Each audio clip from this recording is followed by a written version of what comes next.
Alright, let's get it. Alright, welcome to the stream. Alright, our today's schedule is we're going to solidify our knowledge in Substance Painter by going through the entire tutorial again. It's a tutorial series, and just rewatch it and make sure we know everything. And then also, we're going to retexture the tank, but doing it better. And then, after we do that, that's going to take like, I'm going to guess all that together is going to take about 2 hours. Okay, 2.5 hours. After that, then we know how to texture, okay?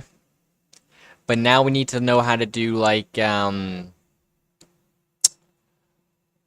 artistic texturing. Like this one, we actually like need to get to what we need to do.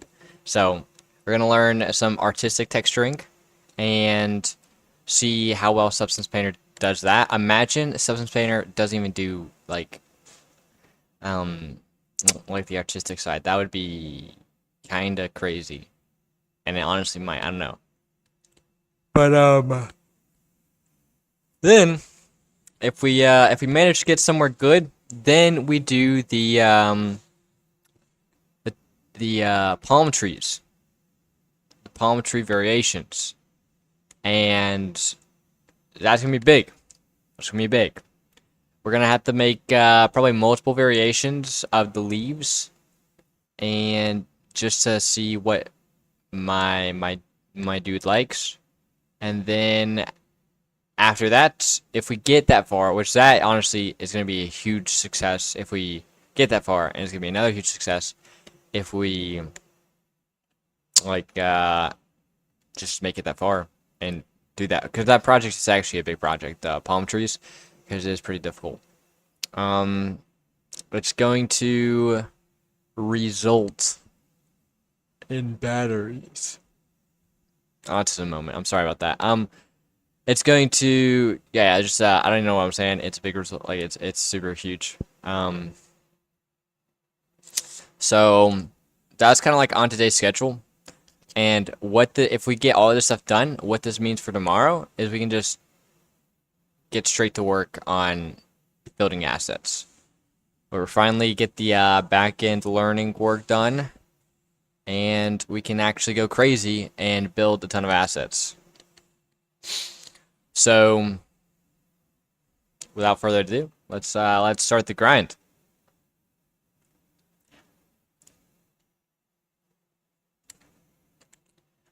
If you got a fire, dun dun dun dun dun dun dun dun dun dun dun dun dun dun dun dun.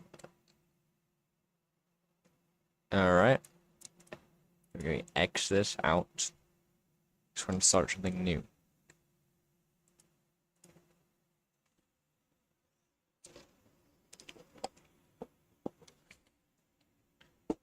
You know, Captain D's water. Like, bro, I've never had like this good of water. I don't know why, it's just so refreshing. If you got a fire, then lose it. If you got a dun. My hair looks like a mess. That's because I just took a nap. So don't even worry about that. Don't even worry about it.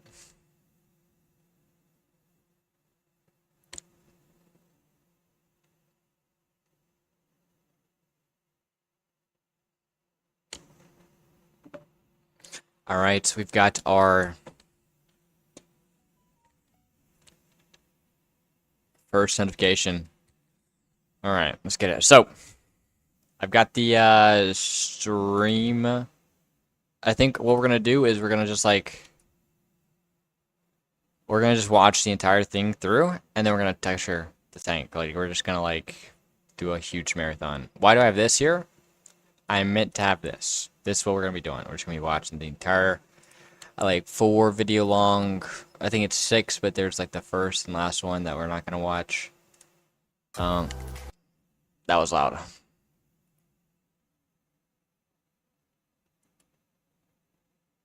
And we're going to do this at 1.5.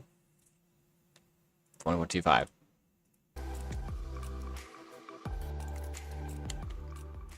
In this first video, we're going to take a look at creating our project, working with basic materials, and creating masks. Let's get started by creating our Substance Painter project. So I'll start by going to File and choosing New.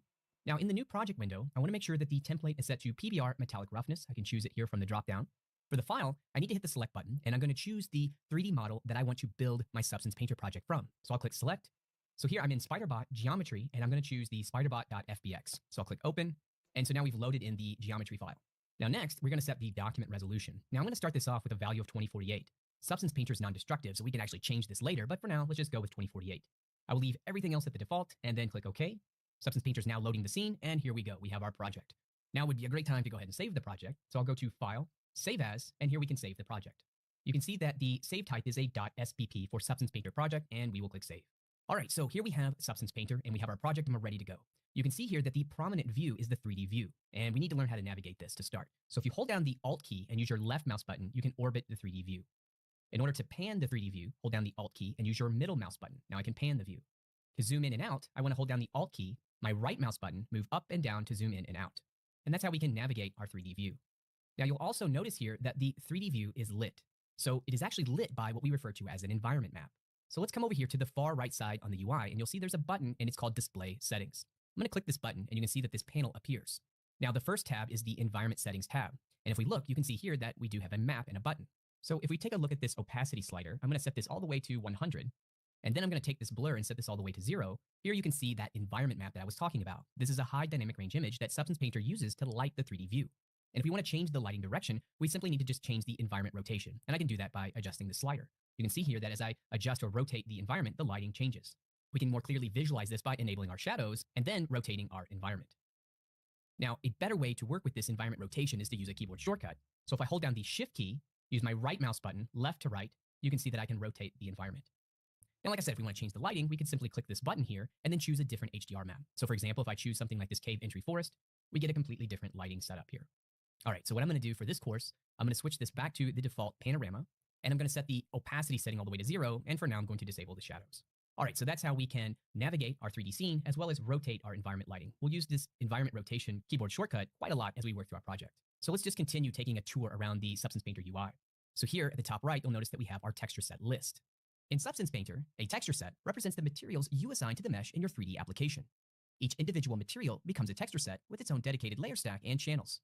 When you export, each texture set results in a set of bitmap files with a file for every channel of the set. I can enable and disable texture sets by just clicking the eye icon. Now, right below the texture set, we have our layer stack. This is where we're going to do all of the work as we build up our textures and materials. Each texture set has its own layer stack, and it also has its own set of, well, settings. Under the texture set settings is where we can do things like access the resolution for the set. So like I said, Painter's non-destructive. We can actually move up and down this resolution stack. Here we can also set a different shader instance. Or if I scroll down, we can add additional channels here to work with the shader. Materials can be broken down into individual channels. Each channel represents a material property like color, metallic, or roughness. Fill layers can act as a material in the layer stack, as they can fill one or more channels with a texture or a uniform value. Now, since we're already in the texture set settings, I'll continue to scroll down, and you'll notice that we have this section called Mesh Maps. This is where I can bake a set of maps. Baking is a step where you save or bake geometry information from your mesh into texture maps. Baking is not a requirement, but it can speed up your texturing process a lot. The information stored inside your bake maps is used to create procedural effects like wear or dirt, and it can even help with your material placement. So now that we understand that baking maps can help aid us in the texturing process, let's go ahead and do that here for this particular project. So I'm going to click the Bake Mesh Maps button. The dialog here appears. Now for the output size, I'm going to go ahead and set this to 2048. Now on the left side is where I can enable and disable bakers. Now in this project, I do not need the thickness baker, and I do not need the normal baker. So we're just going to use this set of bakers. And I'm actually going to leave everything at the default state to keep things simple. However, I do need to make a change to my ID baker. So I click the baker. You can see here that it navigates here to the settings for the ID baker, and the color source is set to material color by default. For this project, I created vertex colors in my 3D application by adding a color value to the vertices that make up a 3D mesh. I did this so that I can place materials on the model by simply choosing a color value. So in order to accomplish this, I need to set the color source here to vertex color. The ID baker, when set to vertex color, will render the vertex color data from the mesh into a 2D image. Now, I want to stress that working with vertex colors is not a requirement. I'm just showcasing a common workflow in Substance Painter, which allows me to place materials quickly. I can manually place materials on the mesh if I do not want to use an ID map. I can set the color source for any texture set here in the bake options. Here we have the body set, and we also have access to the legs. So instead of having to go and choose the legs and setting additional settings, I'm just going to hit apply to all. This means that the color source of vertex color is applied both to the body and the legs texture sets that you see here. So now all this is set up. All I need to do is now come over and hit bake selected textures. This is going to bake all of the textures for both the body and the legs texture sets. And you can see it actually is a pretty quick process here in Substance Painter. We're already completed. So here I'll click OK. And if we look at the body, now underneath our mesh maps, you can see that these mesh maps have been added to the appropriate input slots. Also, if I select the legs texture set, you can see that the bake maps that are associated with the legs texture set have already been set here as well. All right, so let's jump back here to the body, and that takes care of the texture set settings and the baking process. Now, as we start to work, you'll notice that we have this properties panel. This is a context-sensitive property that's going to update depending if I'm working with a brush or if I'm working with a fill layer, as we'll discuss a little later on. So directly below our 3D view, we can see our shelf. So the shelf is just a library of content that we ship with Substance Painter. It gives you things like grunge maps, alpha stamps, as well as various types of brushes that you can use in your projects. We're going to grab and use content from the shelf as we build up our materials and textures. However, one thing I like to do is I like to undock the shelf. So all of the panels that we've been discussing here can actually be undocked and they can be repositioned to build up your own version of the UI. So here in my case, what I like to do here at the shelf tab, I'm just going to left click and drag to tear this off. And I'm going to park it over here on the left side of the UI. You can see that it opens up as I move my mouse over. I'll let go of my mouse, and now the shelf just snaps and is applied to the left side of the view. I feel like this is a lot better because now you can see that I have a more maximized or complete 3D view. It's not being split in half, and it just makes things a little bit easier to work with. And like I said, now here we have our shelf. If we go over to say something like our materials, we have a set of material presets, and we'll start to use those here in just a bit. And speaking of these material presets, let's go ahead and start building our first material. This is the body texture set. This is where we're going to start. And I'm going to come over here to the layers tab, and I'm going to start to build some layers. Now, by default, you'll see that we have this layer 1. It's already created for you every time you create a new project. And this is a paintable layer. There are two types of layers in Substance Painter, a paintable layer and a fill layer. We'll get to both as we progress through the course. But this paintable layer, you can see I can just actually paint directly here on the 3D mesh. Okay, so let me undo that. And we're not actually going to start here with this paintable layer, so I can just delete it. I don't need it. And we're going to start with a fill layer. A fill layer can represent a material, which allows me to fill channels with values to produce a material. So let's start here by just using this button to add a group. This is just a layer group. And I'm going to double click and I'm going to name this color 01 because we're going to have this kind of two-tone color material. And now I can start to add or build content within this layer group. So I add the layer group just for organizational purposes. Also, it's pretty handy when we get into masking. As you'll see, we're able to use a layer group to mask a whole set of layers. All right, so let's jump back over here to our shelf. We were talking about material presets. And we have our materials category here. And what I'm going to do is here in the search field, I'm going to do a search for plastic. And you can see that, it starts to filter the content. And here's a material preset that I want to work with called Plastic Glossy Pure. I'm going to left click and drag and drop this material into the layer group. And you can see that a fill layer is created as indicated by the paint bucket icon on the layer. And so now if we take a look here at my properties panel, the properties panel is context sensitive. So it's going to update with properties based on what you have selected. In my case, it's a fill layer. So I have the options here to set things like my projection and scale of the layer, as well as set the material properties, which is what I want to do first. And you can see here that I have some core channels enabled by default, color, rough, and metal. And this is going to be perfectly what I need. So for the base color, I can come in and click this button. This gives me a color picker, and then I can just choose some color values. So say I want to do something like this. There we go. I've changed the color. Now, right below it is the roughness channel. So what we get by default is this slider, this uniform slider. And a black value is going to equal like highly reflective, like a mirror. And as we start to move the slider towards white, you can see that we start to diffuse the reflection. So here we have this uniform slider for basically controlling how reflective the surface is going to be. And then right below that, we have our metallic slider. So if we have this set at a value of black, black meaning no metal, and if we set this here to a value of white, we get what looks like a metal value. So in this case, with the combination of this particular color and metal, this looks like I have some type of brass material. Okay, so for here, we're going to set this all the way back to 0, and I'm going to open up the color picker once more. Here on the right, I have an image that contains a set of color swatches. I can click the eyedropper on the color picker to sample color values. Using left click and drag, I can sample any values underneath the eyedropper. Here, I'm going to sample a swatch from my texture. You can find this image in the Spiderbot textures folder, swatches.png. And so I'm going to choose this value. And that is how I'm going to set my color value. So previously, we were talking about this roughness slider and how it's just this uniform slider, but that's pretty boring. So what I'd like to do is basically augment or change this value or derive it based on a grunge or a roughness map. So what I can do, I'm going to jump over here to my shelf. Let me hit this X button to close out my search. And if we look at grunges, you can see that we have all these grunge materials that we ship with Substance Painter. So I can grab one of these grunge maps. I can left click and just drag and drop and place it right here on the button, and that will apply this grunge map. So you can see that we're already starting to break up that highlight based on this procedural material. Another way that you can work with this, let me just hit this X button here to get rid of that, is I can click the button itself, and this opens up what we refer to as the mini shelf. It's just a miniaturized version of our shelf. And I can come over here to the resources tab, and I can start to do a search. So I'm going to search for grunge, rough. You can see it filters through the list. And I'm going to start here with this map. This is grunge, rough, dirty. This is actually a pretty good one that I use often. So now that I've filtered the result, I can just left click on it to apply it here. So what we've done is we've taken a procedural texture and we've applied it here to the roughness channel of our fill layer. So to get an idea of what this is doing under the hood, let's come up to our 3D view. I'll click this drop down, and here I'm going to choose the roughness channel. So here you can see again what we've done. We've taken a grayscale texture and we've applied it here to this roughness channel. And this is what it looks like. Now, we have some controls here. Since this is a procedural texture, we can make some changes here to the balance and the contrast. And we'll do that in just a bit. But for right now, I want to come over here to the properties. I'm going to hit this button here, which allows me to take a look at the projection and scale settings. So at this point, we've taken a 2D procedural noise and we've applied it to a 3D mesh. If I come up here to the top of my UI, I'm going to switch this here to my 3D 2D split view. This allows me to see the UV layout here for my body texture set. And you can see here that we have all these UV shells and they're rotated in different ways. And when we apply a texture like this, you can see that, well, everything's moving in all these different directions based on the layout of the UVs, of course. The texture doesn't look like it's uniformly applied, and we're also definitely going to get some seams. So a good way to work around this is to come over here to our projection mode and change this from UV projection to this option called triplanar projection. So when I do that, it's going to take this texture and it's going to reproject it in 3D space. So that's why we have this 3D manipulator here in our 3D view. And you can see that already the texture looks like it's been mapped uniformly now because, again, it's being projected across the X, Y, and Z axes. Also, the main benefit of this is that we're not going to get any seams, so we don't have to worry about, aligning our UV shells. Okay, so with that said, I'm going to jump back over here to just my 3D only view. And now I'm going to come over here to the scale. Because this is a procedural noise, it's completely seamless. So I can actually tile this across the surface by introducing a higher scale value. So in my case, I'm going to set this to a value of 2. And so now this seems to more appropriately match the scale of my UV layout. Now, again, I can scroll down and I can start to tweak some of these parameters. So for example, for this balance here, I want to set this to a value of 0.4. And here for the contrast, I want to set this to a value of 0.14. So I'll just type in 0.14, hit enter to lock that in. This grayscale grunge map simulates the micro surface imperfections of the material, like scratches and dents, which scatter light rays that hit the surface to produce variation and diffusion in the highlights. Okay, so let's look at the result of this grayscale procedural noise. We were looking at it in the roughness channel. Let's jump over here to our material channel.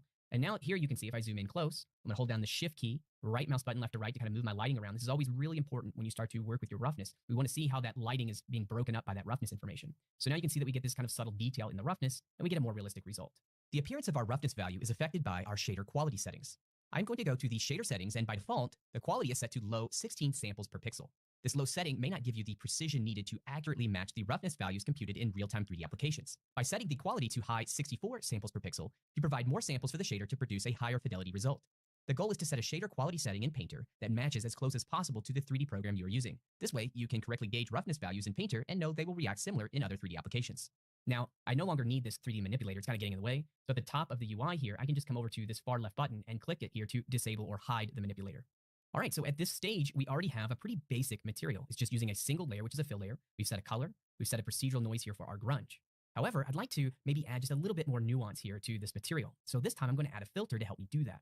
So with the layer selected, here at the top of the layer stack, I can click this Add Effect button. So I'll click this button. In the drop down, we have this option here for filters. So I'm going to add a filter. You can see that it's added a filter to my fill layer. Now I just need to, choose a filter. So if I come over to the shelf and I click the filters, this is all the filters that we ship with Substance Painter. So I could find what I want, left click and drag it to the button. However, it's always best just to use the mini shelf. So we'll click the button. You can see that it's already context sensitive. It's filtering, for filters. And what I'm going to do here is just, I'm going to do a search here for galvanized. I'll start to type that in, and we have a specific matte finish filter called galvanized. This is really good when you're working with kind of metal materials. So I'm going to left click to add this filter. And already you can start to see that, something's happening here in our 3D view. We're starting to add some additional information.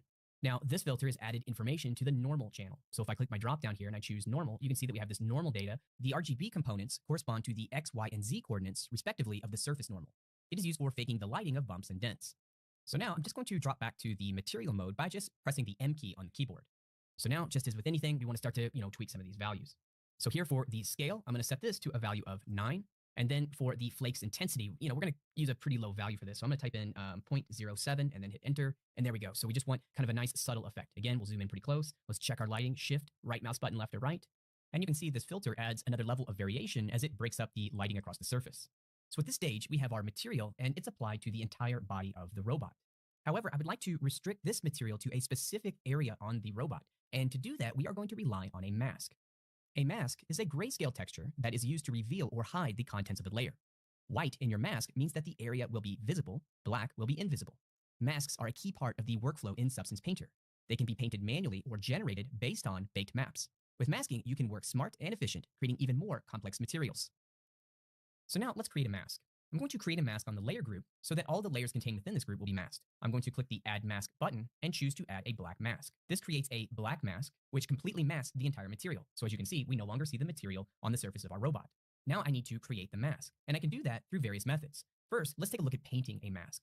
So you'll notice here that the mask is selected as indicated by this light blue outline. This means that I can start to paint directly in this mask. However, that's not the best way to work. I would recommend coming over here to this Add Effect. So we'll click the button, and I'm going to choose to add a paint effect.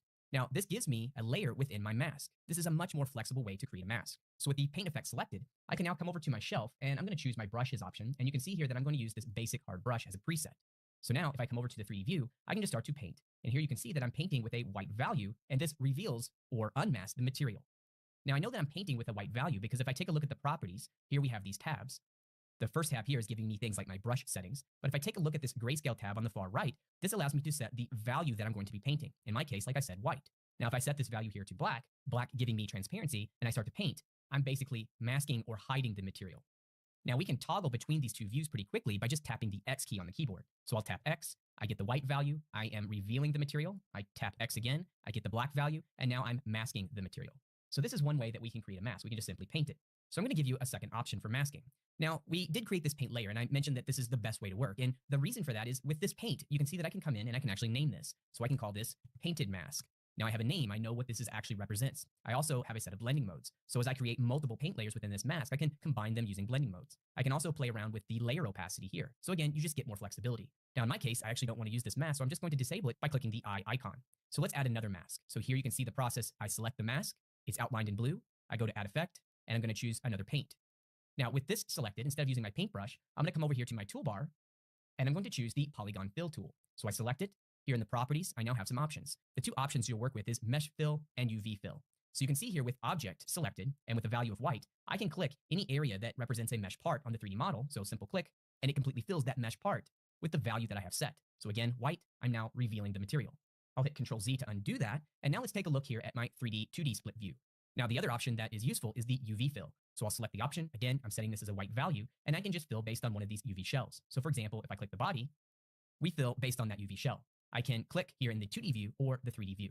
So let me name this paint effect polygon fill. And I'm going to take my view back to my 3D only view. And so now let's just look at the third option. So here I'm going to come back to my effect once more, and this time I'm going to add a color selection.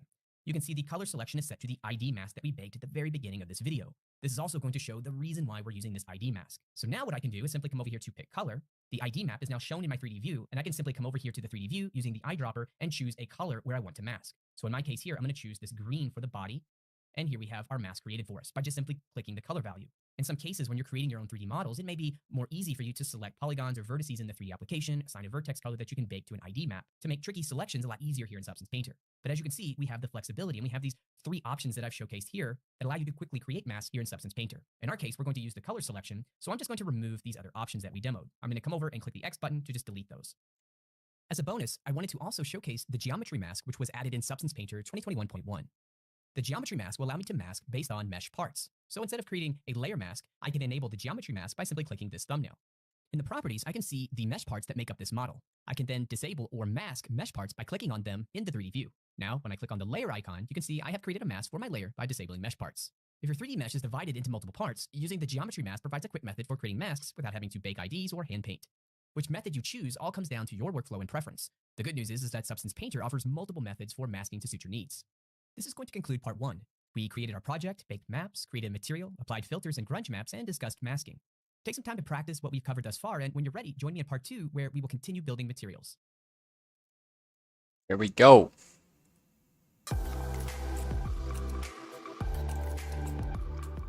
All right, pause. I did not need to watch that video.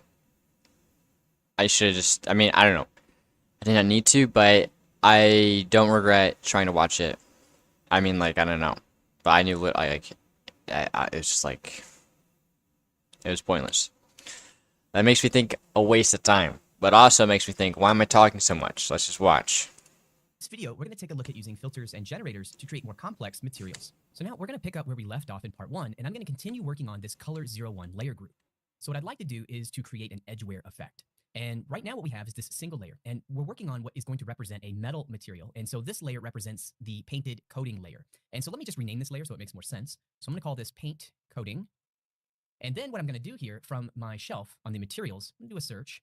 I'll type in iron, and we have this material preset I'm going to use called iron galvanized. So I'm going to left click and drag and drop this here to the color 01 layer group.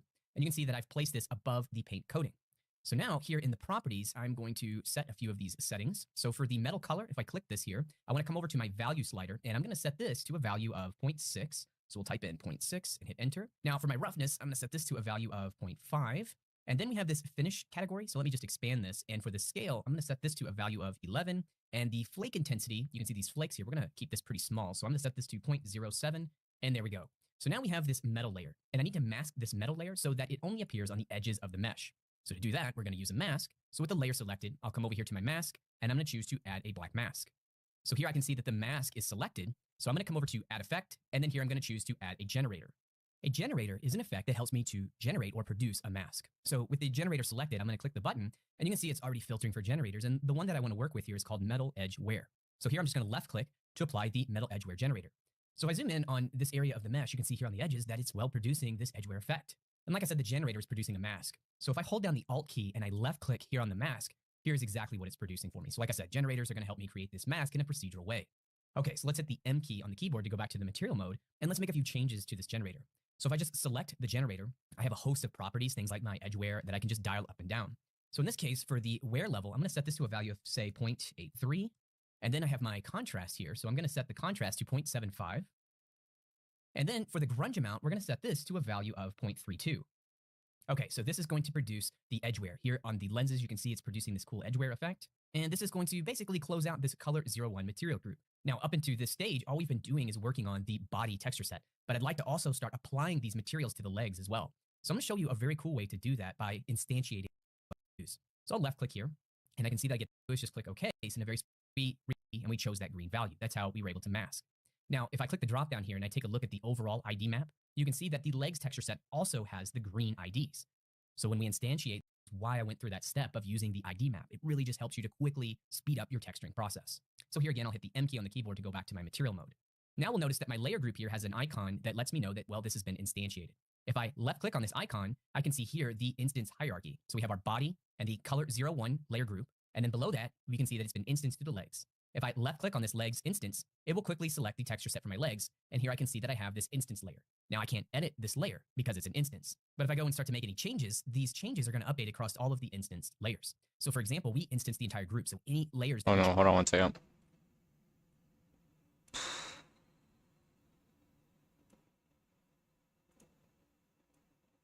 Welcome back.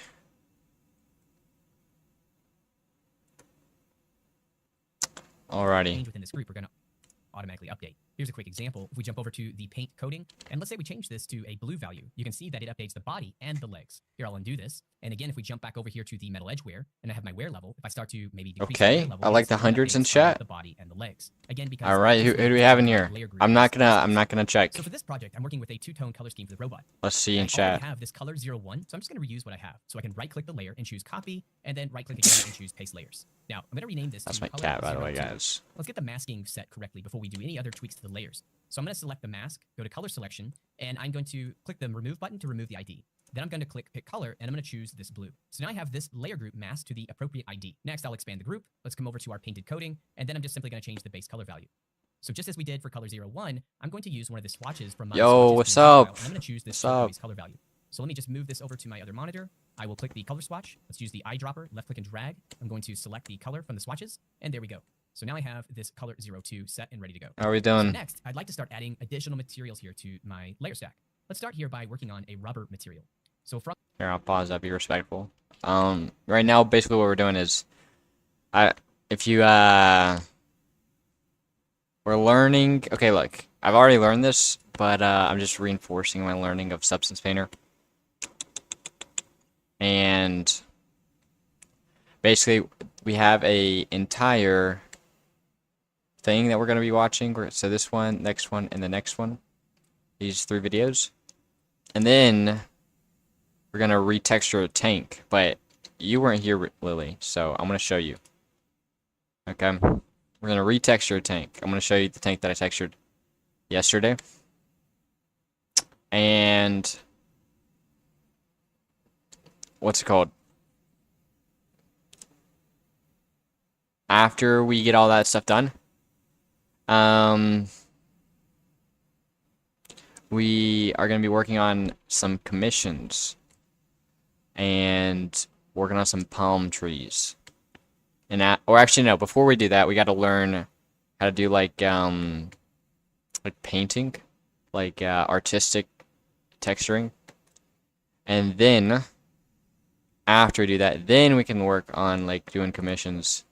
Cause I have like a deal basically where he can give me like hundreds of assets or like assignments to build, basically missions, and yeah, basically I'm just going to be building like crazy.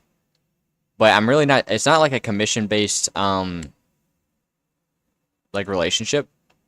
It like that's how the payment's gonna be, but it's more of like a partnership, as in not a partnership in like I want to see his game succeed. It's a Roblox game that he's building, and it's the first time that I'm actually on a team.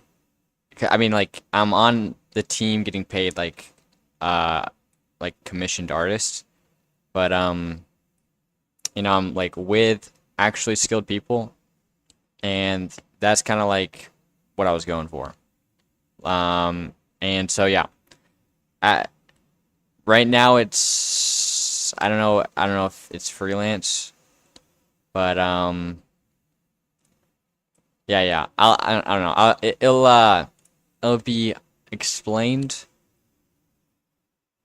through time, I guess. I don't know. I'm not good with words today. But yeah, here's the tank that we got. We got some words privates right there. And we got some um like icons. And then but under the tank it looks bad. Oh wait, under the tank actually looks good. Look at these tracks. Okay, hold on. See those tracks? Alright, but yeah, this is the tank. I asked my sister, my little sister, she's like 4. Or no, she's probably like, no, she's not 4. She's gonna be 4 in my mind always. She's like 9. But, which one's better? And she said this one. And honestly, she's probably right. But, yeah, this one was built in Substance. This one was built in Blender. And then you have this LAV right here, which looks absolutely trash. Like, what is happening with the UVs back here? I have no idea. I do have an idea, but, and also the things are too high probably for Roblox to import as one mesh, so I gotta fix that. But we're not gonna do that for a long time. But in the future, I do want to build a military pack, and these like assets will be a part of it. So like, these are gonna be something. But yeah, that's kind of what we're doing. All right. But yeah, we got a lot of like, it's definitely gonna be an exciting stream. You know, I'm gonna be watching just videos back to back to back. I mean, it's gonna be fun for a viewer just watching me watch a stream. No, I don't got notes, but this is my third time watching the tutorial series, and also I was like going along with the tutorial, but yeah. All right, let's lock in. From the shelf, I'm going to jump over here to the materials category, and I'm going to do a search here for plastic. And the one that I'm going to work with to start is going to be this plastic matte pure. Now, instead of just dragging this to the layer stack and then setting up a mask, I'm going to show you a nice shortcut to quickly apply this material directly to an ID in the 3D view. So to do that, we just simply hold down the control key, left click and drag the material, and just hover it over the 3D view. With the control key held down, you can see that the ID map automatically appears, and then I could literally drag and drop this material to one of the IDs. So I'm going to drop it on this turquoise ID here. Now you can see what happens. The fill layer is created in the layer stack. A mask was created for me automatically with the color selection added, and the correct ID here is chosen as the pick color. So now all I need to do is jump over to the fill layer, and let's just switch the color. So I'm going to select the base color, and then I'm going to drop this saturation all the way here down to 0, and then I'm going to set the value to 0.032. All right, so for my roughness setting, what I'm going to do is set this to a value of 0.3, and that's going to basically take care of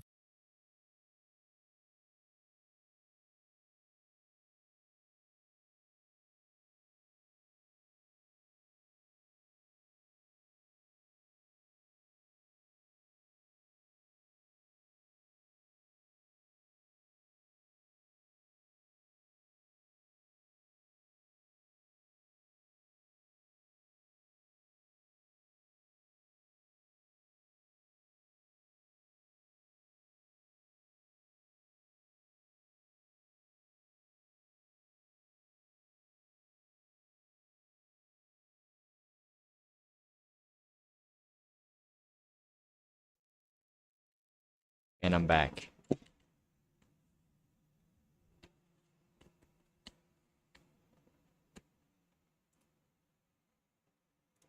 Of the layer. Let's go ahead and rename it. So I'll call this rubber.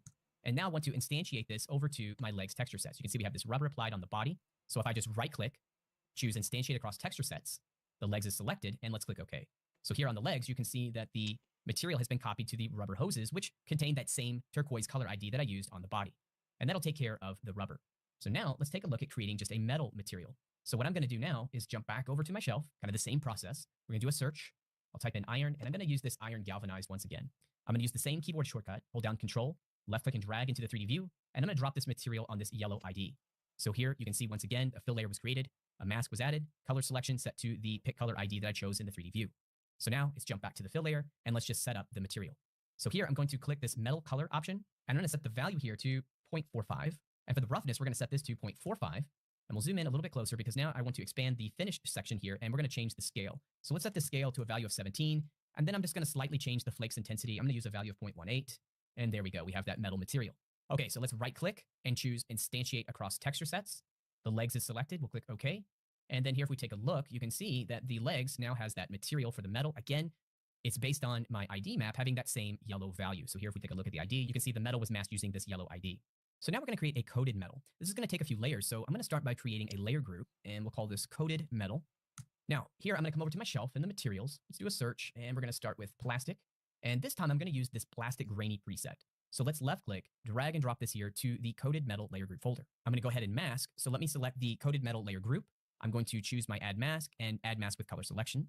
Here I'll choose the pick color, and I'm going to choose this red ID value here. So now if we zoom in, you can see the material layer group is masked. Let's jump back to plastic grainy and make a few changes. So here in the properties fill, I'm going to set the projection mode to triplanar, and then I'm going to set the scale to a value of 6. So I'm also going to apply this coated metal to the legs. So now I'm going to instantiate this layer group so I can more clearly see how this material is working on the body and the legs at the same time. So let's right click the layer group and choose instantiate across sets. We have the legs selected, and I'll click OK. All right, so now we can see the coated metal applied to both the legs as well as the body. All right, so I also want to produce some metal edge wear. And since I already did that on the body, I can actually reuse some of the layers I already have. So let's do that. Let's come over here to our layer stack, and we can expand here this color 01. And as you'll recall, we had this iron galvanized layer where we use this metal edge wear. Let's just reuse this. So I'm just going to right click on the layer and choose copy layers.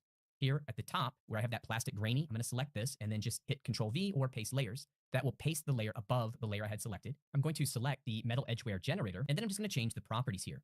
So let's come over to the wear level, and I'm going to set this to a value of 0.6. And then for the grunge amount, I'm going to set this to 0.74. And there we go. That'll take care of this coated metal, which is comprised of these two layers. We have the plastic grainy and the iron galvanized for that edge wear. And I've already instantiated that across to my legs. Next, I would like to create a dirt material. And this dirt material is going to help just bring out a little more depth in our materials as well as unify all the surfaces and the parts. So let's start here by coming up to our layer stack. I'm in the body texture set, and I'm going to create a fill layer. And let's name this dirt.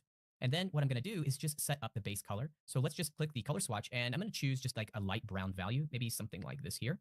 And then for the roughness, I'm going to set this to a value of 0.7. And this is going to represent the dirt material. Now, I need to mask this material. So I'm going to come over here to the mask button, and I'm going to choose to add a black mask. With the mask selected, I'm going to click add effect and then choose to add a generator.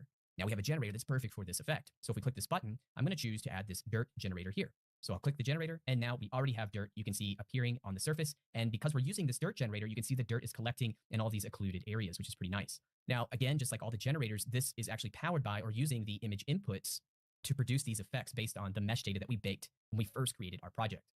So now we can just simply scroll up to the parameters and set a few of these values. So for the dirt level, I'm going to set this to a value of 0.65. Then for the dirt contrast, I'll set this to 0.37. And for the grunge amount, we're going to set this to a value of 0.53 and hit enter. So this is going to give us this overall base dirt. Now, we have just a single effect here that's generating our mask. However, we can add additional effects to build even more complex masks. So what we're going to do is select the mask. Then I'm going to come over to my add effect, and I'm going to choose to add a fill. This is going to allow me to set a grunge map as this grayscale uniform color. So I'll click the button, and here in the resources, I'm going to do a search for grunge, dirt, and I'll start to type in scratched, and then we're going to go with this option here. You can see it's called grunge, dirt, scratch. So to apply this, I just simply left click, and now we have this grunge map applied. I'm going to come over here to the fill properties by just clicking this tab, and then I'm going to set the projection mode to triplanar, and I'll start to type in fill. This is going to allow me our mask. However, we can add additional effects to build even more complex masks. So what we're going to do is select the mask. Then I'm going to come over to my add effect, and I'm going to choose to add a fill. This is going to allow me to set a grunge map as this grayscale uniform color. So I'll click the button, and here in the resources, I'm going to do a search for grunge, dirt, and I'll start to type in scratched, and then we're going to go with this option here. You can see it's called grunge, dirt, scratch. So to apply this, I just simply left click, and now we have this grunge map applied. I'm going to come over here to the fill properties by just clicking this tab, and then I'm going to set the projection mode to triplanar. As I said before, this allows us to take this 2D procedural noise and project it in 3D space. The main benefit is that we won't get any seams, and it uniformly applies this procedural over our mesh.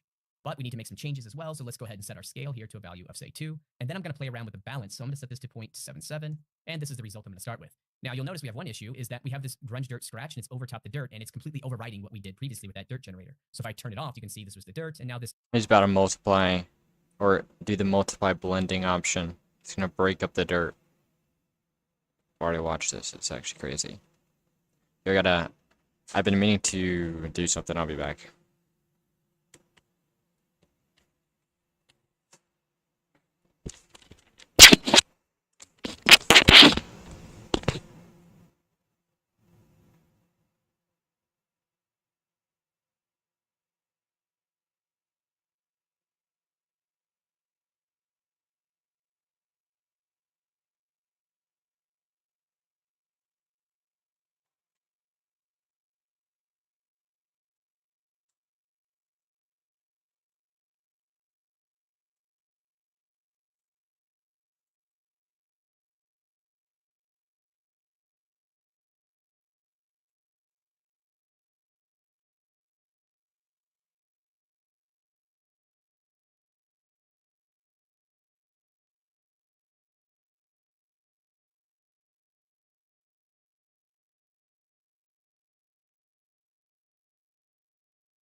Appreciate the call out for the mic, but I'm back now.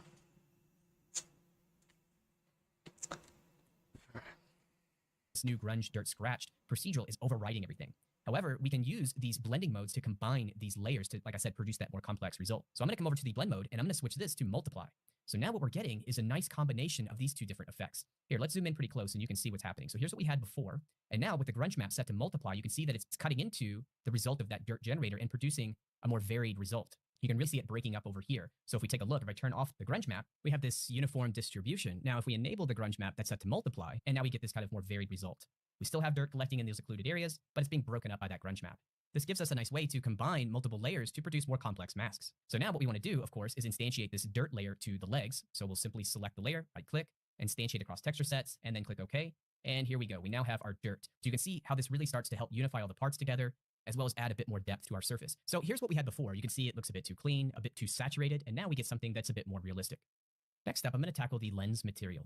So I'm going to start this with the fill layer as well. So here I'm going to select my coated metal and click the add fill layer button. That just places the fill above the layer I had selected. I also want to make sure that this layer is below the dirt. The dirt is going to be my topmost layer. So here I'll double click and I'm going to call this lens, and I'm going to go ahead and just set up my mask. So let's go to add mask, mask with color selection. I'll use my pick color and I'm going to choose the pink ID, and there we have our mask. Now let's just set up the material. So we'll come over here to the material properties, and for the base color, I'm going to set a value of 0.018. And then I'm going to set the roughness to 0.25, and that'll take care of the lens material. So the last thing I want to do is add a little color variation to this color 01. So I'm going to scroll down and expand the color 01 layer group. And here I have paint coating. This is representing the core color value. So I'm going to right click and I'm going to duplicate this layer, and I'm going to rename this to color shift. So I'm going to do just a little color shift here. So with the layer selected, I will go to add effect and I'm going to add a filter. Let's click the filter button, and here I'm going to grab the HSL filter, and then I'm going to set the saturation and lightness. So for the saturation, we're going to set this to 0.336. And for the lightness, we'll set this here to 0.316. And so now I've made a change here based on this filter. So I want to mask this. And what I'd like to do is have this color shift be more apparent towards the top and kind of fall off using a linear gradient from top to bottom. And I can do that by using a generator. So let's select the layer. I'm going to go to Add Black Mask. With the mask selected, we will go to Add Effect, Add Generator. Here I'll click the Generator button, and I'm going to use this Position Generator. So left click to add the generator. Now you'll notice that this generator is using my image inputs, my position and world space normals. These again are the maps that I baked at the very beginning of my project. Again, you can see how useful these maps are to help aid in the texturing process. So we're starting to get a shift here from the top to bottom, but I'm just going to make a change here to the global balance. So I'm going to set this to a value of 0.4, and for the contrast, I will use 0.45.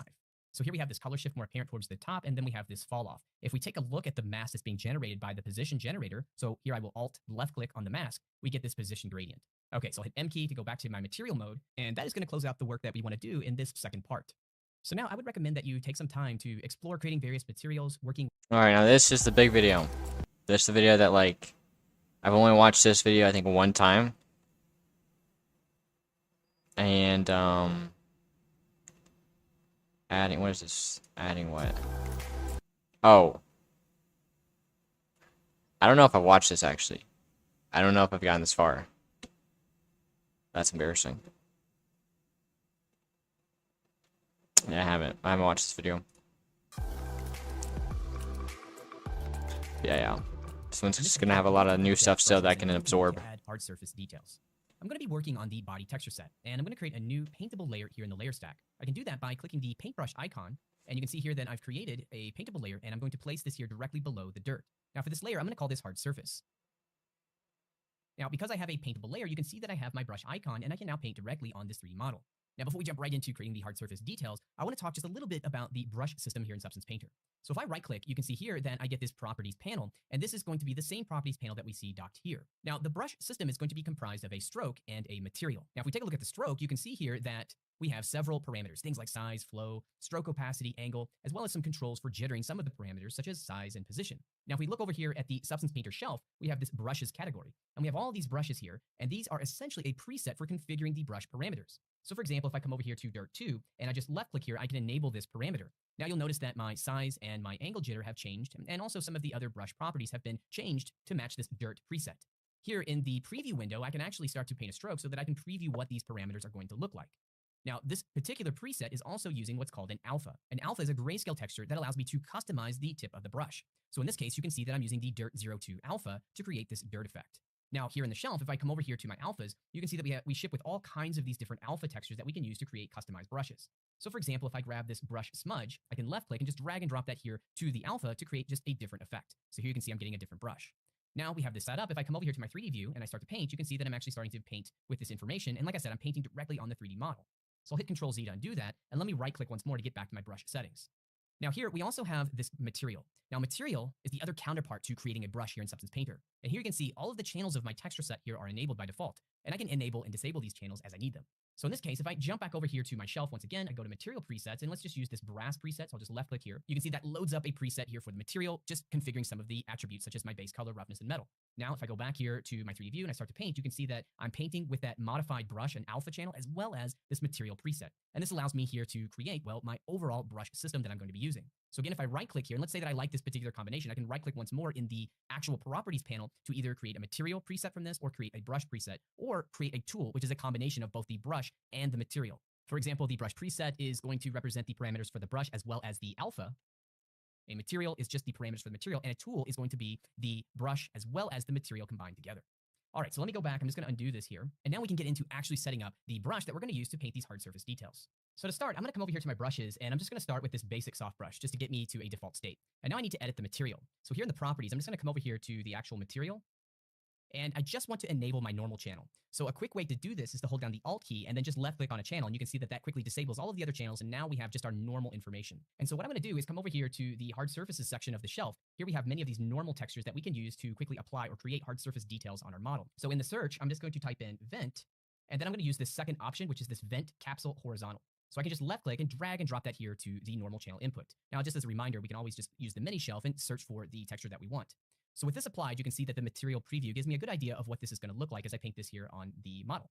Now, the next thing we want to take a look at is some of our brush properties. You can see here that the size is pretty small. Now, we can adjust the size by just using the slider. However, a more convenient way of doing this is using a keyboard shortcut.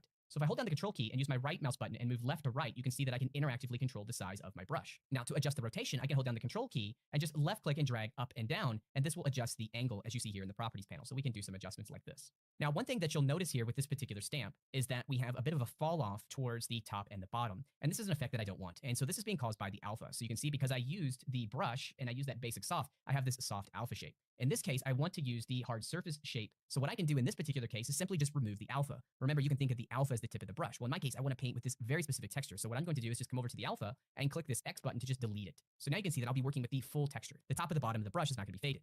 Now, if I just simply do a left click, you can see that I can actually paint this value. However, I have one more small issue. I'm using a Wacom pen, and so this is actually using my pressure sensitivity. I'll hit Control Z to undo that stroke. I'll jump back over to my brush properties, and here I can disable pen pressure. So I'm just going to turn that off in this case because I want to actually use this as a full stamp. I want to use the entire texture. Now I'll just stamp this texture onto the 3D mesh, and now you can see that we have this nice hard surface detail. All right, so now in this case, I'm going to hit Control Z, and I'm going to restamp this asset. So I'm going to scale my brush down and then do a rotation. And what I would like to do is add this shape here symmetrical on the 3D mesh. So to do that, I can rely on the symmetry option. So up here at the top of the 3D view, you can click this button, which is the symmetry button to enable symmetry. And here you can see that we have this red line, which indicates the line of symmetry.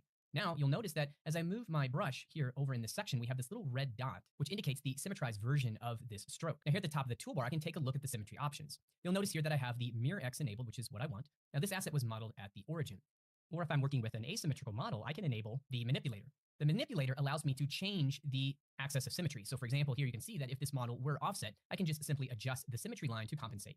Now here in this case, like I said, I know this is already at the 0 origin, so I'm just going to numerically set this back here to 0. I'm also going to come over here and disable the manipulator, and now I will come in and just place the stroke. So you can see that I'm just lining up my brush size and rotation, and now I'll just left click, and now we've added this hard surface detail here in this mid section. So now let's start adding some additional details. So I'm going to come over here to the hard surfaces, and in this case, I'm going to do a search here for edge. So I'll start to type in edge, and I'm going to use this edge 02. So once again, I will right click. I want to come over here to the material setting because we are using this normal texture. So I'm going to drag and drop this here to the normal input. And I already have my symmetry enabled, so I'm going to leave that to the same settings. And then I'm just going to rotate here the brush, and then I'm going to just scale it down and reposition it. And I'm just going to stamp this right into this location. Now I'm going to do the same thing right below. I just need to rotate the brush. Again, I'm using the control key, left mouse button up and down to quickly rotate. And then I will stamp this detail right below in this location. Okay, so we've added some additional detail. Now I'm going to jump back over here to my shelf. And in this case, I'm going to do a search for vent 07, and I'm going to use this normal texture. So I'll right click once more, drag and drop vent 07 into the normal channel input. Now what I'm going to do is just focus here at this area towards the bottom. I'm going to rotate the brush to get it into position, adjust my scale and position so I have this stroke right where I want it, and then I'll place the detail here. So because of symmetry, you can see that it's actually updating on both sides of the model. Let's rotate around here towards the back, and once again, I'm just going to reposition the rotation and scale of my brush, and then I'll stamp this detail here in place. Let's take a look at the other side, and you can see because of symmetry, it's been updated. Okay, so we have that working.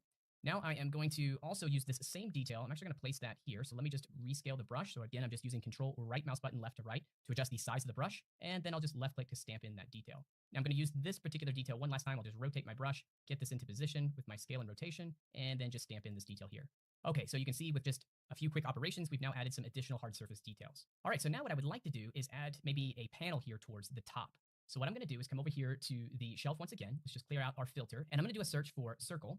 And here you can see that we have this bevel circle. I'm going to use this. So I'm going to right click, left click, drag and drop, and let's place this normal texture here into the normal channel input. Now, these textures that I'm working with are also procedural. So we do have some parameters. In this case, we have the parameter here for our bevel thickness. And I am going to make a change to this. So I'll type in 0.05 and hit enter. And so now just changed that position. Okay, so in this case, I don't want to use the symmetry option. So I can come up here towards the top of my 3D view, and I'll just disable the symmetry. Okay, so I want to place this circle as a panel here towards the top. So an easy way to work with this is to hold down my Alt key and left click, I can orbit. But if I now hold down the Shift key, I can snap to a view. So now you can see that I'm looking at this from the top down. Here I'm going to hold down my Control key, right mouse button, and move towards the right to scale up this normal texture here that I'm going to stamp. And you can see I just line this up. This is going to represent kind of this circular panel at the top. And then I'll just left click to stamp that in place. And so now we have that circular panel, and that gives us a nice little detail. Now let's add a panel line. So in this case, I'm just going to come over here to my shelf, and I'll do a search for line, and I'm going to use this bevel line. So it's really good for adding these panel lines. So we'll right click once again. We're going to be focusing here on the material, of course. Left click, drag and drop the texture to the normal channel. Here we have some procedural parameters we can work with. I do want to change this bevel thickness, so I'll type in 0.05 and hit enter. Okay, and so now what I can do is just simply scale and rotate the brush into position, and then just simply stamp down this detail. So you can see I'm just lining this up, and then just left click to stamp down this detail. Substance Painter is actually painting in true 3D space. So you'll notice that as I start to move my brush, the tip of the brush will align itself to the tangent of the mesh. This allows me to paint in 3D space without worrying about the texture being smeared through just basic camera projection. And that's why I can paint details like this without getting any kind of distortion here in my 3D view.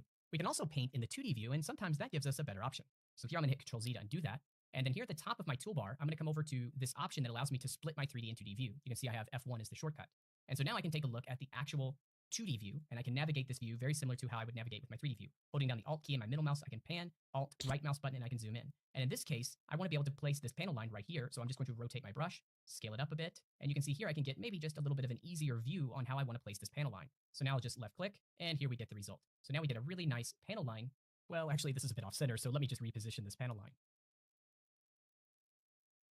So now I'll take this view back to just my 3D only, and just with a few simple steps, we've added a lot of extra hard surface detailing to our model without actually having to model this in our 3D application. We can do this non-destructively right here in Substance Painter. So next, I'm going to add some screws. I'll come over here to my shelf, and let's do a search for screw hex round, and I'm going to use this texture. So I'll right-click to access my material. Let's left-click and drag and drop this screw here. In this case, I'm going to use symmetry once again, so let me come over here to the top of my toolbar and enable symmetry. And then here, I'm just going to scale the brush down and then just stamp in some of these details. It's really nice to use these hard surface textures here in Painter to quickly add details as part of the design phase. Now in this section for this circular panel, I'm going to use a symmetry mode called radial symmetry. So if I come over here to my symmetry options, you can see that I can enable radial symmetry. And now I need to choose an axis, so I'm going to choose the mirror y-axis. Here, this little dot indicates the origin for my radial symmetry. I can also enable to show the axis, and here we can see the origin as well as the symmetrical instances here for this bolt. So what I'm going to do is jump back into my symmetry option, and I'm going to switch this count to 4. And now I can simply just position my original brush, and you can see here that because we're using radial symmetry, we will get instances of the stroke aligning around this circular panel. I will place my bolt here, and the radial symmetry updates the other 3 instances. Now we have several hard surface details added to our model to add more complexity. Now I'd like to further enhance these details by adding a bit more depth and volume, and I can do that by adding an ambient occlusion filter. So first we need to add a custom ambient occlusion channel to our texture set. So again, I have my body texture set selected. I'm going to come over to the texture set settings. If we take a look, we have our base channels, and these are the core channels that we have been working with throughout this course. Now I can add an additional channel by coming over here and clicking this plus button. Here you can see that at the very top, I have ambient occlusion. It's being a little cut off here in the screen recording. So I'm going to just left click to add this channel. So here you can see that we have a new ambient occlusion channel that we can work with. Now, if I jump over here to my layers, anytime we work with a layer or a fill layer, so for example, if I select my layer, I'm going to right click, you can see with my material, I now have the capability to work with ambient occlusion data. Now, what we're going to do is come over here to our shelf, and I'm going to drop into the filters. And we have a filter, which is located here. And this is a material FX filter for creating horizon-based ambient occlusion. This is a very high-quality ambient occlusion result. And what this is going to do is provide some depth and shadowing into the corners of the hard surface detail. And like I said, this is going to bring out a bit more volume to these details. So to apply this filter, I can just left-click and just drag and drop it here into the layer stack. Now, another way to work with this would be to have the layer selected. I can come over here to Add Effect, and I can choose to add a filter. Now you can see that I've applied a filter to the layer itself. Here in the properties, if I click the filter button, I can then search for that horizon-based ambient occlusion filter. So I'll left click here to apply it. Now, if we take a look at the properties, you can see here there is a channel source, and it is set to height by default. Now, in our case, we have been creating these details on the normal channel. We've been using here, if we come over to our hard surfaces, we've been using these normal map textures to create these hard surface details authored in the normal channel. So we just simply need to set our channel source here to normal. And when I do that, you can see that we already start to get some of this shadowing. So here's what it looks like with the ambient occlusion effect turned off, and here's what it looks like with it turned on. And you can see that it is a subtle effect, but it does provide, like I said, a bit more depth and volume here to these hard surfaces that we've been creating. What's really cool about adding a filter to a layer, such as our paintable hard surface layers, is that anytime I go into the layer, and let's say that I just grab a completely different detail, like I'll just grab one here, and then I'll come over and I just stamp this detail down, that ambient occlusion is being generated for me automatically. So once again, if I come over and disable the effect, here's what we had before, and here's what we have after. Like I said, subtle, but it gives us that little bit of extra depth that we're looking for. So I'm just going to undo that final stroke there. And if we come back to the filter, we have options for increasing things like the height depth. So you can see here that we can actually basically intensify the overall effect. We can adjust the radius. So if we want to just tighten that up a little, we can do that by just adjusting the height depth and the radius. And then we also have a blur intensity. So that is going to conclude this video. Take some time to explore the hard surfaces, maybe add some new additional details here to your mesh. And when you're ready, join me in the next video.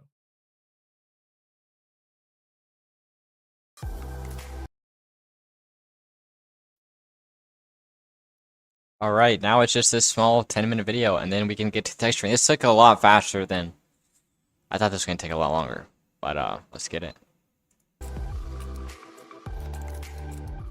In this video, we're going to take a look at adding some decals using the planar projection mode on a fill layer. So here, once again, I'm in the body texture set, and I am going to create a fill layer. I want to make sure that I am just that goated. So here I have this hard surface layer selected. Get it. I will click my add fill layer button, and then here I'm just going to double click and give this a name. I'll just call this decals and hit enter. So now, because I'm using a fill layer, I have a basic material here already in place. This is going to work for what I want to do. However, what I need to do for my next step is just mask. So I'm going to come over here to my mask option and choose to add a black mask. So now we are masking out this fill layer that we just created. Alright, I With the totally just mask zoned out. selected, Hold on. What? my dirt. So here I have this hard surface layer selected. I will click my add fill layer button. And then here, I'm just going to double click and give this a name. I'll just call this decals. Okay. Hit enter. So now, because I'm using a fill layer, I have a basic material here already in place. This is going to work for what I want to do. However, what I need to do for my next step is just mask. So I'm going to come over here to my mask option and choose to add a black mask. So now we are masking out this fill layer that we just created. With the mask selected, I can come over to my add effect, and I'm going to choose to add a fill within this mask. So now in the properties, I can actually add a texture here to generate this mask. So what I'm going to do is come over here to my alphas, and I'll do a search for font. And we have a couple of these font alphas that you can use. The one that I'm going to be working with is called Font Orbitron. So I'll left click and drag and drop that here to the grayscale input. Next, we are going to change our projection mode to planar projection. In the 3D view, we have a box enclosing our 3D mesh, which represents the projection volume for projecting the content of this fill layer here in 3D space. At the top of the toolbar, if you don't see the volume, there's an option here to show or hide the manipulator, so you can turn this on and off. Here you have the ability to control the manipulator size, and then you also have your move, rotate, and scale. And the keyboard shortcut for these is W is move, E is rotate, and R is scale. So if I hit the W key and I go back to move, you can see that I can actually move this projection here in this 3D space. So here I'm going to come over to my toolbar and I'm going to activate the surface tool. Now this little square widget, if I just left click and drag, you can see that it snaps to the surface of the 3D mesh. What's really cool about this is that it automatically aligns the projection. So now I can actually just drag this projection across the surface of the 3D model. So here in my case, I'm going to hit the R key to go into the scale tool and I will start to scale this down. Now you'll notice here that as I start to scale, we're starting to get some repeating here. So I definitely don't want to have any repeats. So within the properties underneath UV wrap, you can see it's set to repeat by default. I'm going to switch this to none. So that's going to take care of the repeat. And now I'm going to hit the E key to go to rotate, and I'm just going to rotate my text decal here into place. And again, just using my translate tools to position this right where I want it to be. So you can see here, I'm just making a few changes with my scale and rotation and position. And here we go. You can see that we've now placed this decal here on the surface of the 3D mesh. Now with the fill layer selected, let's go to the properties. This is actually a procedural substance. So of course I can go in and change the name. So for the text, you can give your robot any name that you like. I have this made up name that I'm already using. And for the type, I'm going to set this here to bold. And of course I can start to also play around if I want with the size of the font and so on. All right, so at this stage, let's go over and turn off our manipulator. You can see that we have a nice decal, and that was easily placed using the planar projection mode here on our fill layer. So now I'd like to add a number indicator. So I could just create a new fill layer, but one of the things that we can do is we can actually copy and paste content within our layer mask. So I'm going to right click just to save some time and choose to copy the effect. Then I can just simply right click again and use paste effect. So now I have another layer. Let's jump down to my text, and this time I'm going to type in the number 5, and then I will enable the manipulator, and let's just go ahead and adjust our rotation and scale. So here I'm going to scale this guy up pretty large. I can actually do a non-uniform by scaling here on the X axis. I'll hit W for my move tool and just start to position this number here in place. Now, one thing you've probably noticed right off the bat is that this layer is now overriding the content that we created below it. No problem, because here with these fill layers, we also have full access to blending modes. So in order to combine these two layers together, I'm simply going to switch the blending mode for the top fill layer to this max lighten mode. And so now I can see the effect of both of the fill layers. So let me reposition this number 5 here. I might scale it down a little bit, maybe scale it in the Y axis. And here we go. So now I have my decal set. All right, there's one other thing that I want to point out about this planar projection mode. We have this area of influence, which controls how this decal is being projected in our 3D space. Well, if I start to move around towards the back, you're going to notice that, wow, our number 5 ID is actually projecting through the mesh and showing up here on the back side. And that is because the manipulator for the planar projection is encompassing the entire object. So I could hit the W key to go to my move, and you can see here that as I start to move this area of influence in the Z axis, and the projection box is no longer encompassing the mesh, it starts to disappear. So again, this box is controlling this projection area for our decal. So instead of having to move this box, I could just come over here to this culling option and just enable it. So here you can see that we're going to have an angle and a hardness. And just by enabling this culling value, it automatically culls that decal from the back side. So now that gives us the exact effect that we were going for. So here I will come over to my manipulator. I'm going to turn this guy off. And now we have our decals in place. If we wanted to grunge this up even more, we could come over here to our mask. I'm going to add another fill layer. This time I'll click my grayscale button. And I'm just going to use the mini shelf in this case. And I'm going to do a search here for grunge. And I can look at several of these kind of grunge maps. So let's see what we have. Maybe go with something like this grunge dirt heavy. So we can grab this guy here. And again, I could maybe put this into a triplanar projection. Let's look at some of the controls. We have our balance and our contrast. And here for the blending mode, I could just set this to subtract. And now I can adjust the overall balance to kind of bring back my decal. And I can use this balance control to dial up this kind of wearing effect that I've just created here. So like I said, just another way to add just that extra level of detail. So we can also use decals that come with substance source. So here I'm going to drag in the substance launcher, and you can see that under the decals category that we have some leaks and stains, and we have all kinds of these decals that we can work with here. So I can just browse through and find something. So I have this one here, which is this large grunge gradient. And so since I have Substance Painter already open, I can just come over and click this send to Substance Painter. It will download the substance source file and then send that directly here into my Painter shelf. Now, I already have done that. So if I come over to Painter and I just do a quick search here in the shelf, I can see this is the large grunge dirt gradient that I want to work with. So I can apply this as a decal pretty quickly by just holding down the Alt key and then left click and drag right here onto the model. And you can see what this is going to do. It's going to apply this material as a fill layer, and the fill layer is automatically going to be set to this planar projection. So now I can use the surface tool, which is enabled here at the top of the toolbar, and I can just quickly drag this along the surface of the mesh, and then I can use my rotate, position, and scale tools to line up this decal. So here you can see I'm just going to scale this guy up quite a bit. Let's move it this way, and then I'll scale it in the Y. So we'll get something like this, and again, I'll just move it up. Okay, now the next thing I'm going to do is I'm going to make sure that the overall projection box here is going to encompass the entire 3D asset. So I'll just move this here towards the middle, and actually I'll just scale a bit on the Z. Now I know that the culling option is enabled, so I'm just going to turn that off, and then here I'll turn off my manipulator so we can see what we're doing. Now we've quickly added this dirt, and if we take a look at the backside, we can see because I disabled the culling option, we start to get kind of this dirt here towards the bottom as well. So again, we'll just move back around. Let's take a look at the front of the robot. Now, if we jump over to our material, because this is an actual substance material, again, coming from source, I have some controls here that I can start to play with. So I can play around with some of these values just to kind of dial in some variation here. And I think I'll just go with something like that. Now, of course, I can always just, with the layer selected, go back to my manipulator and then just move this around here on the mesh however I want. So I think I'm just going to go with something like that for now. So that was just a quick way that I was able to use some of the decals that we have in Substance Source directly here in Painter. So that concludes this video. We now have fully textured our robot, and in the next video, we're going to take a look at how we can export our textures.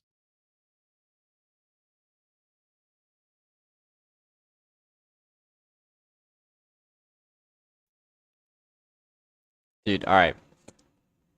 Let's get it. Videos are over. Let's get to the fun part. By the way, this is going to be our reference for the palm trees. Let it load in. There it is. And this is kind of what we're going to be basing. We're trying to make it a little thicker than these. Like, this is really skinny right here. But, really, I tried to do this before.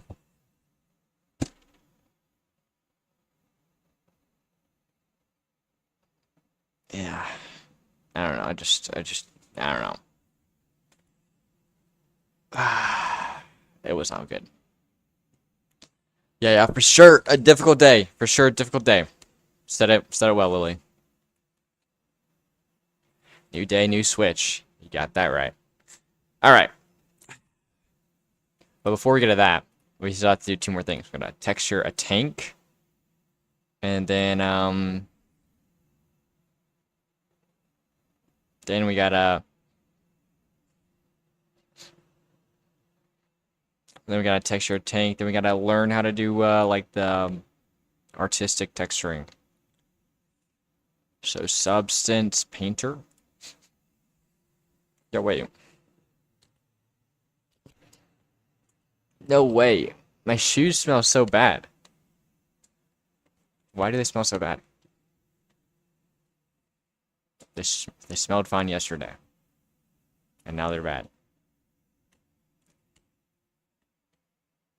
Gonna have to wash them.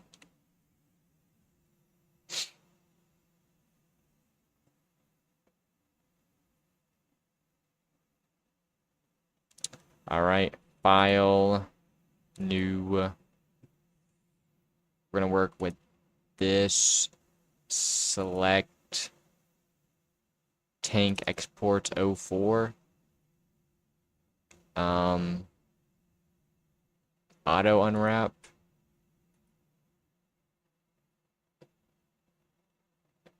Yeah, I guess so. Alright. Let's get it.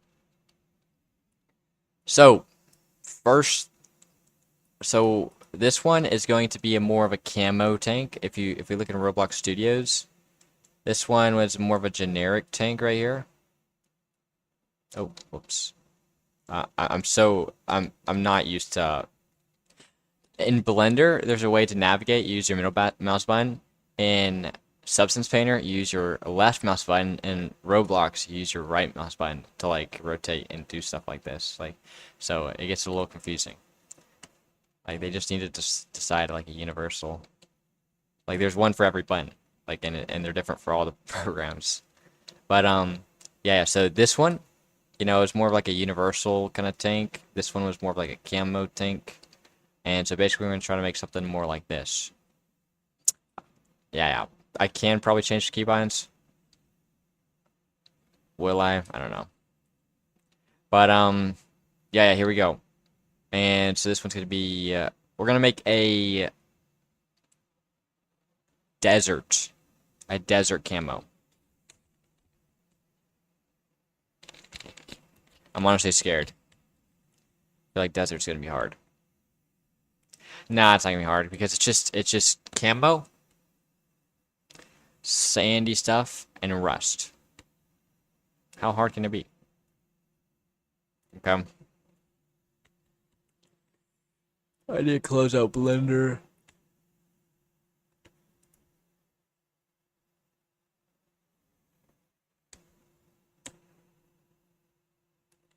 All right, let's get it. Let's get it, chat. So to start this thing out, we'll start with the. Let's just get a. Okay, I think there's like a tank. I think it's smart material. I think there's a tank one. Yeah, steel tank. It's kind of crazy. I feel like I'm cheating. And then what we're gonna do, I kind of want to see. We can't do anything with ambient occlusion. I'm not gonna explain why, because it would just take too long. But ooh, okay. So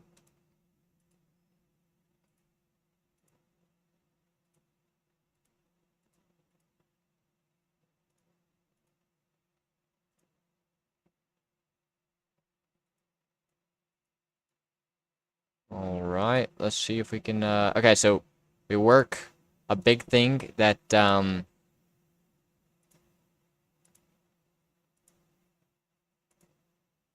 big thing when it comes to substance workflow. This was like preached in like the first video that I watched. You start, if you don't know what's happening, you hide everything from the top down, and you start at the bottom and work your way up. So we got this thing right here. All right, I'm glad we started here because, okay, why is my Python console not working? Oh no, this was happening with my other one. Oh, there's supposed to be stuff here. There's not. Let me just recheck to see there is stuff right here.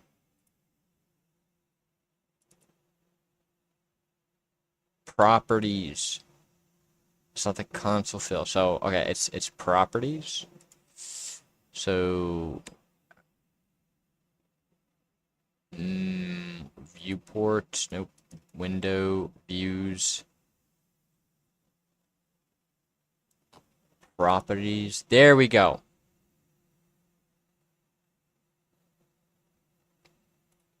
I think I just exit out. Okay. Low key, I had that yesterday, like, and that's the reason why I stopped. Like, I was like, what did I just do? But I've ran into like that issue before in other programs. And so yeah, I'm glad it was an easy fix. Okay. So this looks like it's scaled. I'm gonna let's scale it as a 3. Okay, also we're gonna do triplanar projection because we're bros in the industry.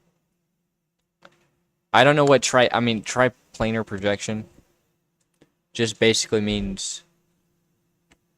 All right, 1 moment.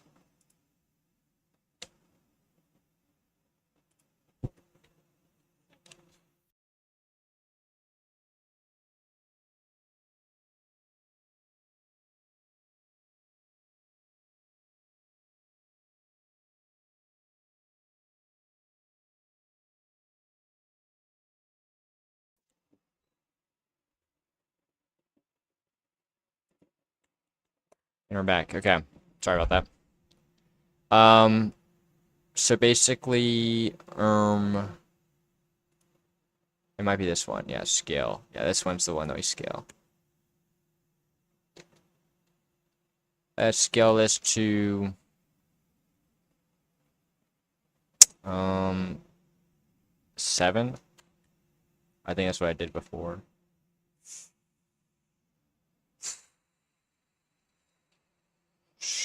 It's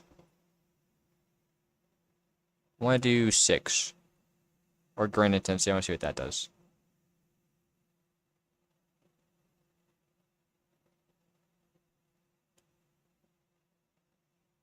All right, I think we'll do 8. That looks good right there. Grain intensity, we're gonna do this 0.4. 0.04, I should say. Okay. So now let's go to this one. These are like these are like the acne of the tank. Like, look at this. All right. So let's do this triplanal projection. Good hardness. See what this does. I don't see anything scale. All right. Let's do scale. It's just 2.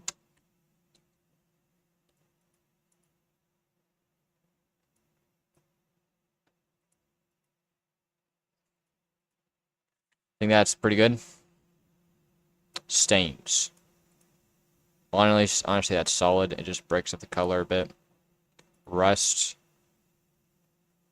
Okay, I'm not gonna add that. Rust.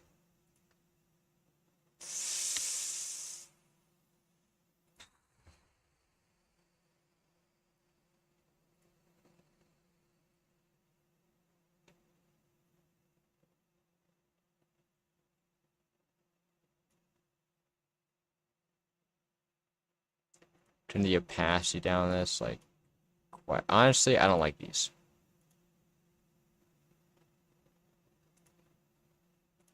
Well, let me see what I did right there. Okay.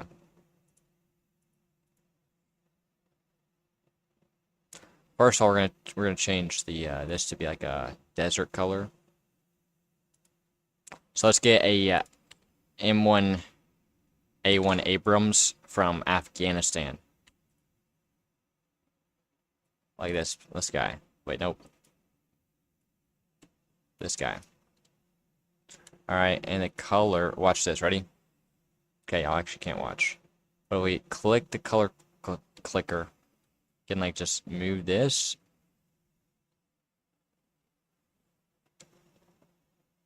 And I'm just like trying to select the right color. Okay, this is like, I need something that's not in the highlights. Okay, I think that's okay. Alright, I think the saturation down a little bit. Also down right here, a little more. Alright.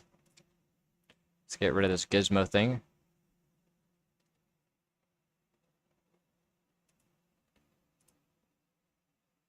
Alright.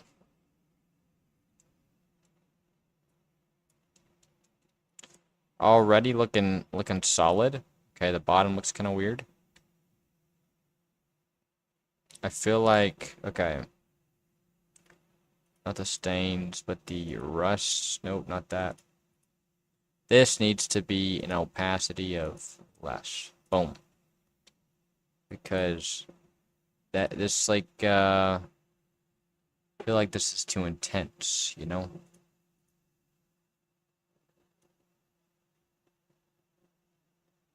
Oh, that's kind of cool.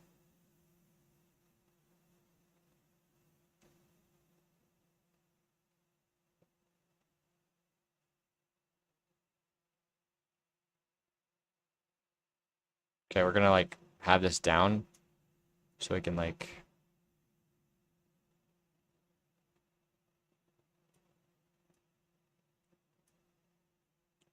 if you got a fire, then use it. Alright, I really like that actually.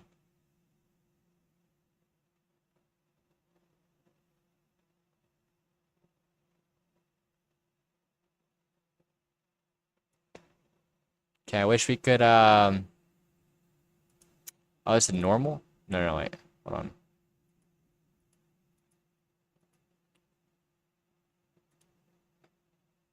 Honestly, I think we're having this instead of the normal things because the normal things is just too extreme. Okay, we can still have the normal things, but that's gotta go down a lot. I feel like that's not going down any. How much is this? Is that 100%?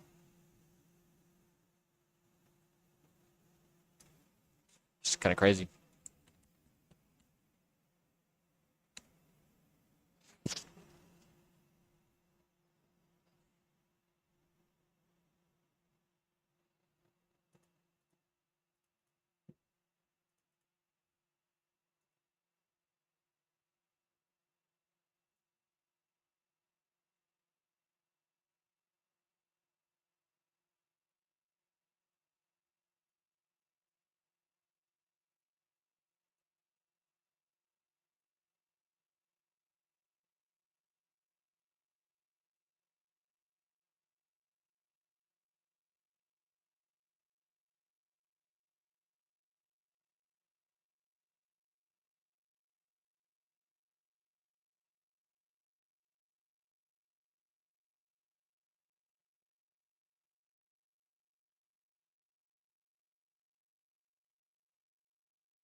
Oh, I forgot to bake my stuff. Rookie mistake.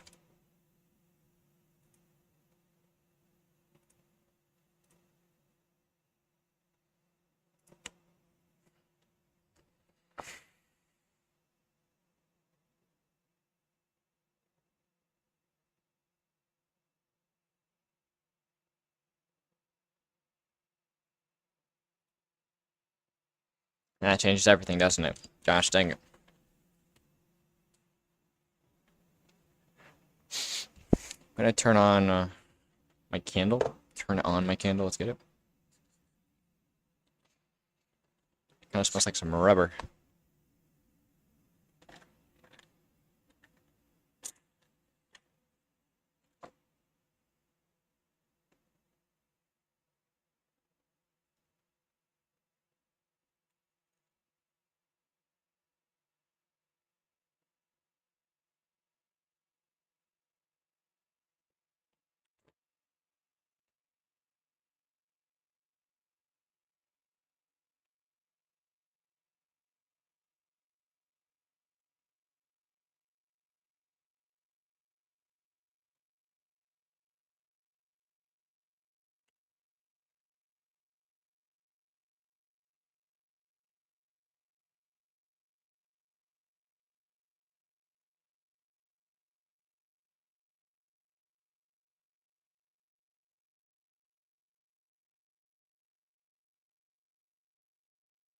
Gotta restart this entire thing, don't we?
What?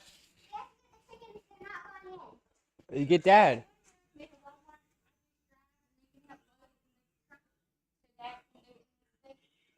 I. All right. Okay. I'll. Yeah. 1 second. No, I get Dad to help you.